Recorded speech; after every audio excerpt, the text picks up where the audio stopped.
침체가 장기화되면서 울산 곳곳에 빈 점포가 늘어나고 있습니다. 폐업하더라도 권리금을 못 받는 사례도 많은 것으로 조사됐습니다. 청년 일자리 창출을 위해 활성화된 푸드트럭이 지난해 울산에서 3대 중 1대꼴로 문을 닫은 것으로 확인됐습니다. 현대자동차와 한국가스공사 등 수소 관련 기업들이 국내 수소 충전 인프라를 구축하기 위해 만든 특수목적법인 하이넷이 공식 출범했습니다. 울산시가 올해 20개 창업팀을 사회적 기업가로 육성합니다.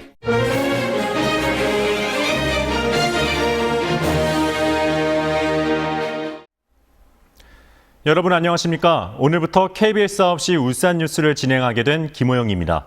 첫 소식입니다. 경기 침체가 장기화되면서 울산 곳곳에서 비어있는 점포들을 많이 보실 수 있는데요. 세입자들은 점포를 넘기더라도 권리금도 못 건지는 사례가 늘고 있습니다. 김홍희 기자의 보도입니다. 울산의 핵심 상권인 삼산동 백화점 인근 거리입니다. 대표적으로 사람들이 많이 몰리는 곳인데도 곳곳에 빈 점포들이 눈에 띕니다. 경기가 많이 안 좋아져서 사람들이 밖으로 잘 안 나올라 하는 것 같구나 싶기는 해요. 건물도 잘 안 비는 편인데도 종종 보이고 있는 것 같아요. 경기 침체 여파로 울산 상권 곳곳이 점점 비어가고 있습니다. 3층 이상이거나 연면적이 330제곱미터가 넘는 중대형 상가의 지난해 4분기 공실률은 15.1%로 7대 특광역시 중 가장 높았는데 1년째 꾸준히 높아지고 있습니다. 점포를 내놓아도 다른 세입자를 구하기가 힘들어지면서 투자했던 권리금을 줄이거나 아예 못 건지는 사례도 늘고 있습니다. 2층에도 권리금들이 다 형성되어 있는데 요즘 경기에는 2층에는 권리금이 거의 없다고 보시면 되고 1층에는 아직 권리금이 조금 있긴 있는데 좀 빠졌죠. 한 30% 정도. 지난해 울산 지역 상가 권리금은 제곱미터당 평균 29만 원으로 7대 특광역시 중 금액이 가장 낮았을 뿐만 아니라 하락폭도 가장 컸습니다. 권리금을 받는 상가 비율도 지난해 70%로 전년과 비교하면 6.7%포인트나 줄었습니다. 업종별로는 인건비의 영향을 많이 받는 음식점과 미용실 등의 타격이 컸습니다. 거의 보면 이제 커피숍이라든지 식당 쪽이 지금 많이 고전을 면치 못하고 있죠. 투자 비용이라든지 매출이 아무리 많더라도 거의 권리금을 못 받고 있는. 높아가는 공실률과 사라지는 권리금. 울산 경제의 불황의 단면을 여실히 보여주고 있습니다. KBS 뉴스 김홍입니다.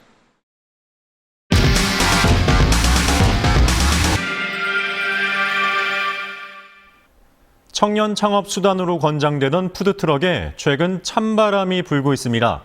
영업난 속에 지자체의 무관심까지 더해지면서 문을 닫는 곳이 속출하고 있습니다. 현장 K 김아른의 기자입니다. 태화강 대공원 한켠에 자리 잡은 푸드트럭. 평일에는 관광객이 없어 장사가 통되지 않습니다. 평일에는 이제 관광버스가 안 오면은 아예 안 되는 편.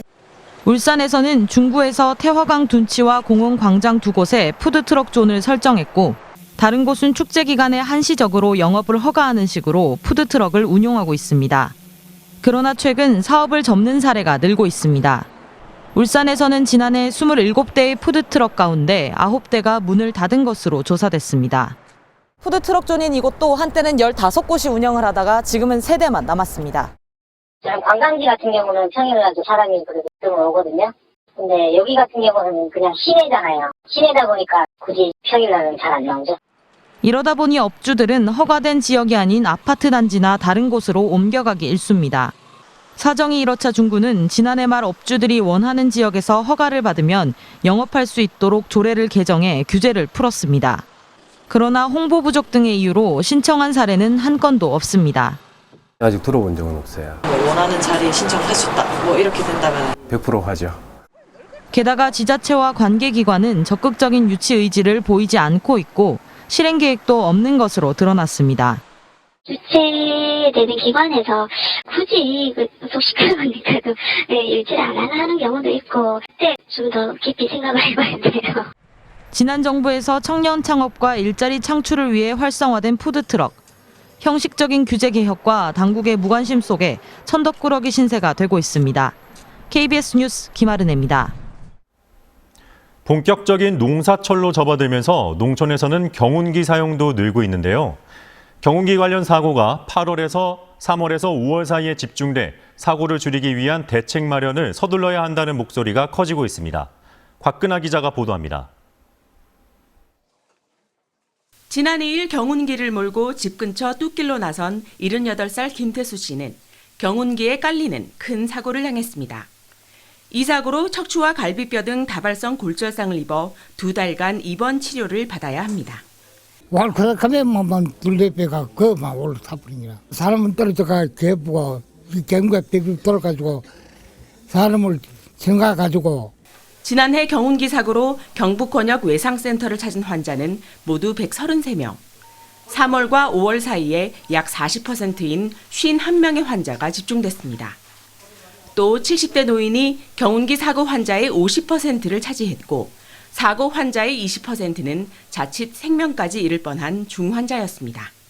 자체가 굉장히 무거워서 한번 깔리거나 하면은 구조도 어렵습니다. 그래서 한번 사고가 나면은 보통 교통사고보다는 중증의 환자가 많이 발생하시게 되고 일본이나 유럽에선 이미 10여 년 전부터 등록 면허제를 운영하고 있는 것과 대조적입니다. 농기계는 도로교통법 단속 조항에 없는 부분이 많습니다. 그래서 저희들 궤도 단속에 어려움을 겪고 있습니다. 본격적인 농사철을 앞두고 경운기 안전교육 강화와 등록 면허제 도입 등 관련 대책이 시급해 보입니다. KBS 뉴스 곽근아입니다. 현대자동차와 한국가스공사 등 수소 관련 기업들이 국내 수소 충전 인프라를 구축하기 위해 만든 특수 목적법인 하이넷이 공식 출범했습니다. 수소에너지 네트워크 하이넷은 법인 설립을 마치고 국내 수소 충전소 구축 등과 관련한 사업을 시작합니다. 국내외 수소 연관 13개 회사가 1,350억 원을 출자해 설립한 하이넷은 2022년까지 출자금과 환경부 보조금을 이용해 수소 충전소 100개를 설치할 계획입니다.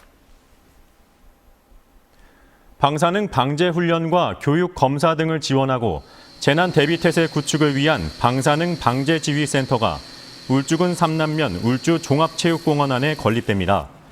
울주군은 이를 위한 울주 종합체육공원 내 일부 용지 매각안을 울주군 의회에 제출했다고 밝혔습니다. 방사능 방제지휘센터는 77억 원을 투입해 울주 종합체육공원 내 10,000제곱미터 지상 3층 규모로 올해 말 착공해 오는 2021년 6월쯤 완공될 예정입니다. 울산시가 올해 20개 창업팀을 사회적 기업가로 육성합니다. 이를 위해 창업팀에는 창업 활동을 위한 사무 공간을 제공하고 최대 5천만 원까지 창업 비용을 지원합니다. 또 창업 전 과정에 걸쳐 자문을 제공하는 담당 멘토를 지정하고 창업 이후 안정적인 성장을 위한 활동도 지원합니다. 울산시는 지난해에도 15개 창업팀을 지원해 13개 팀이 창업에 성공했다고 밝혔습니다. 울산시가 물류 경쟁력을 높이기 위한 올해 물류 시행 계획을 수립하고 45개 사업에 9,443억 원을 투입합니다.